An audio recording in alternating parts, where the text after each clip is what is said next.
Gedir son menzile balay balay. Gedir son menzile ömür kervanım. Arardı sesler ben de kazandım, ben de kazandım. Salam Tarık. Bu günləri Siyavuş ailə, Siyavuş əminin övladının xeyir işidir. Allah xeyir versin. Balaların xeyri görəsin inşallah. Barın dərəsin inşallah. Bala dedim, hər səhərim bal oldu. Arzularım qanad açdı, qol oldu. Şükür yolum nə işıqlı yol oldu.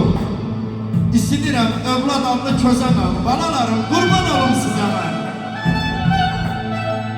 Nur verdiniz otağıma çıraq tək.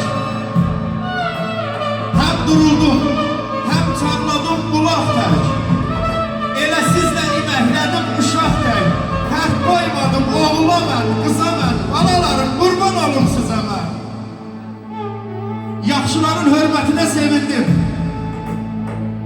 Oğlum kızın ismetine sevindim. Yaradanın kısmetine sevindim. Şirin dedim, şükür dedim azamen. Balalarım kurban olun size ben. Ayal oğlu, üzün aldı sıratta. Sınavıymış ötüm vakta, saatta. Siyavuş abi, bundan güzel sevinç var mı hayatta? Ağlar açtım, satmam ısındı zaman. Balalarım kurban olun size ben. Kurban olun size ben. Kimse beğenir balasını.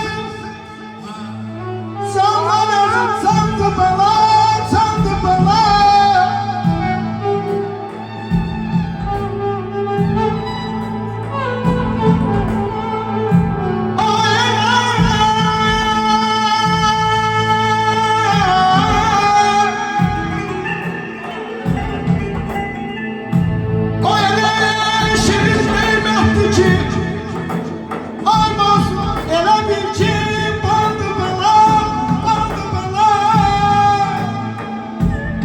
Bizim Anur kardeşimiz buradadır. Allah tanrısın. Onun evladı Orhan hərbi xidmətləndə sağ salamat varsın inşallah.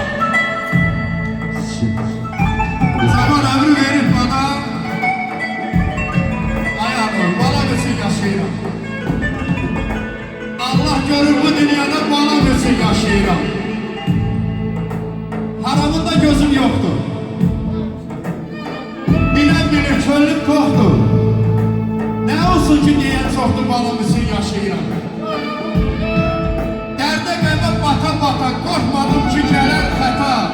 Gece yolda yata yata balam için yaşayıram.